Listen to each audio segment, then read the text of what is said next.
Hello दोस्तों, एक बार फिर से आपका स्वागत है हमारे YouTube चैनल में, जहां हम कोशिश करते हैं कि राजस्थान विश्वविद्यालय से जुड़ी हर सूचना आप तक उपलब्ध कराई जा सके और साथ ही यह सुनिश्चित करते हैं कि विद्यार्थियों को आने वाली समस्याओं का समाधान किया जा सके। तो दोस्तों, जैसा कि हमने पिछले वीडियो में बताया था कि बार काउंसिल ऑफ इंडिया ने लॉ एग्जामिनेशन से रिलेटेड कुछ गाइडलाइन जारी की थी, जिसमें हमने देखा था कि बार काउंसिल ऑफ इंडिया ने क्लियर किया था कि कौन से विद्यार्थियों को ऑनलाइन एग्ज़ाम देना होगा और एग्ज़ाम कैसे लिया जाएगा। लेकिन इस संबंध में विद्यार्थियों को काफ़ी सवाल थे। इसी संबंध में वापस बार काउंसिल ऑफ इंडिया ने कल वापस एक नई गाइडलाइन जारी की है, जिसमें कि पिछली गाइडलाइंस को कुछ अपडेट किया गया है। तो चलिए फिर देखते हैं उन गाइडलाइंस को और जानते हैं कि उन गाइडलाइंस में क्या बताया गया है। तो बार काउंसिल ऑफ इंडिया ने कहा है कि online examination third year LLB और फिफ्थ ईयर एलएलबी कोर्स के सिर्फ फाइनल ईयर स्टूडेंट्स का होगा।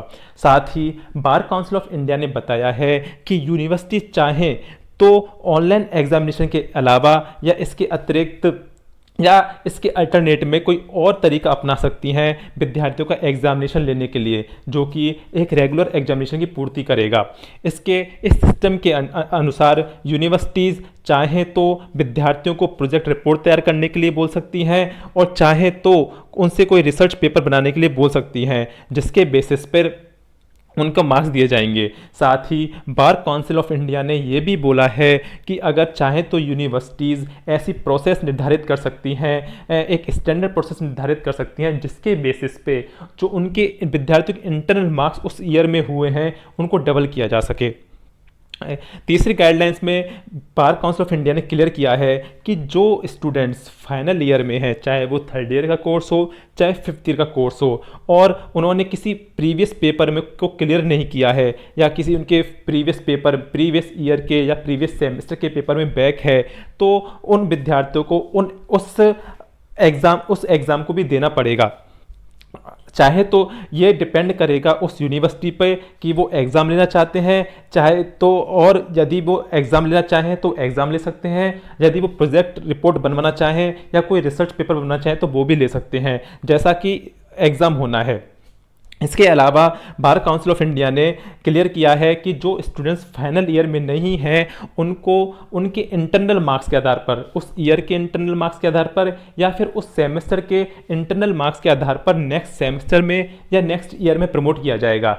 लेकिन यहाँ पे बीसीआई ने एक क्लैरिफिकेशन दिया है कि ऐसा नहीं है कि उन विद्यार्थियों के एग्ज़ाम नहीं होंगे, एग्ज़ाम उन विद्यार्थियों के भी होंगे, लेकिन ये एग्ज़ाम तब आयोजित किए जाएंगे जब कॉलेज वापस से खुल जाएंगे। इसका मतलब है कि एग्ज़ाम सभी विद्यार्थियों के होने हैं। यहाँ पे विद्यार्थियों को कुछ विद्यार्थियों के पास कमेंट आए थे कि सर हम फाइनल ईयर में नहीं हैं तो हमारे एग्ज़ाम होंगे कि नहीं होंगे। तो बीसीआई ने इस पर क्लियर किया है कि एग्ज़ाम सारे विद्यार्थियों के होंगे, लेकिन इस वक्त जो ऑनलाइन एग्जामिनेशन होना है या फिर प्रोजेक्ट रिपोर्ट होना है या फिर रिसर्च पेपर है, जो भी यूनिवर्सिटी करेगी वो सिर्फ फाइनल ईयर के स्टूडेंट्स का होगा। बाकी विद्यार्थियों को जनरल प्रमोट किया जाएगा नेक्स्ट ईयर में, और जैसे ही कॉलेज ओपन होते हैं तो उनके एग्ज़ाम लिए जाएंगे। जैसे अगर आप थर्ड ईयर से फोर्थ ईयर में प्रमोट होते हैं तो आपको फोर्थ ईयर में प्रमोट किया जाएगा आपके इंटरनल मार्क्स के आधार पर, लेकिन जैसे ही कॉलेज ओपन होते हैं तो आप फोर्थ ईयर में पढ़ते रहेंगे, साथ ही आपको पिछले ईयर के जैसे थर्ड ईयर के एग्ज़ाम देने पड़ेंगे। तो यहाँ पे ये क्लियर किया है बीसीआई ने इस संबंध में, जिससे कि विद्यार्थियों को कोई कन्फ्यूजन ना रहे। और अगर किसी विद्यार्थी की किसी प्रीवियस पेपर में बैक है तो साथ ही उस बैक को भी क्लियर करना पड़ेगा, और तभी डिग्री उनको तभी मिल पाएगी जब तक कि उनके सारे एग्ज़ाम क्लियर नहीं हो जाते। अगर उनके सारे एग्ज़ाम क्लियर नहीं होते हैं तो उन्हें डिग्री नहीं मिल पाएगी। डिग्री का मतलब है कि सारे एग्ज़ाम का क्लियर होना।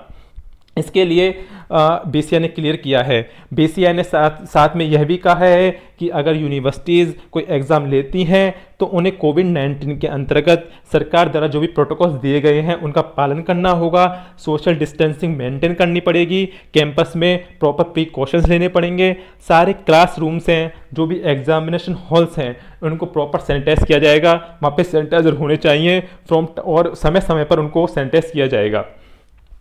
साथ ही बीसीआई ने क्लियर किया है कि इस विद्यार्थियों की सुरक्षा के साथ कोई भी कॉम्प्रोमाइज़ नहीं किया जाएगा, वह बर्दाश्त नहीं होगा।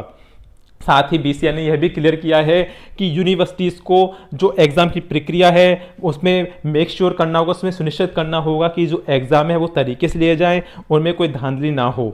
तो ये थी बीसीआई की गाइडलाइंस। तो बीसीआई ने इस गाइडलाइंस के अकॉर्डिंग ये क्लियर कर दिया है कि एग्ज़ाम सभी विद्यार्थियों के होंगे, लेकिन अभी जो एग्ज़ाम होने हैं वो सिर्फ फाइनल ईयर के स्टूडेंट्स के होंगे। जब कॉलेज ओपन हो जाते हैं, रीओपन हो जाते हैं, तो बचे हुए विद्यार्थियों के एग्ज़ाम लिए जाएंगे।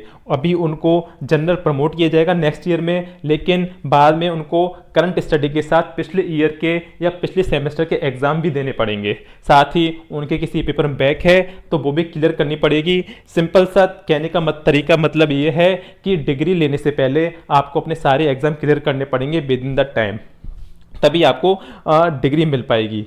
तो ये थी बीसीआई की गाइडलाइंस। अगर आपको ये गाइडलाइंस पढ़नी है, देखनी है, तो आप दिए गए इस लिंक पर जा सकते हैं। साथ ही मैं इस लिंक को डिस्क्रिप्शन बॉक्स में भी डाल दूंगा जिससे आप एक्सेस कर सकें।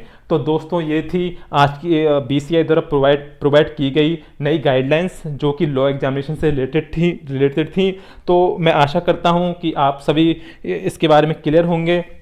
अगर फिर भी आपको कोई डाउट है तो आप कमेंट बॉक्स में लिखकर हमें बता सकते हैं, या फिर आप बार काउंसिल ऑफ इंडिया की इस लिंक पर जाकर इस डॉक्यूमेंट को पढ़ सकते हैं। तो दोस्तों आज के लिए बस इतना ही। आशा करता हूं कि आपको सभी इन्फॉर्मेशन टाइम से मिलती रहे, और आप अगर कोई इन्फॉर्मेशन लेना चाहते हैं, आपको किसी विषय के बारे में जानना है, तो आप इस कमेंट बॉक्स में हमें कमेंट करके बता सकते हैं। साथ ही आप इस चैनल राजस्थान विश्वविद्यालय की हर सूचना पाने के लिए इस चैनल को सब्सक्राइब करें। तो दोस्तों जय हिंद।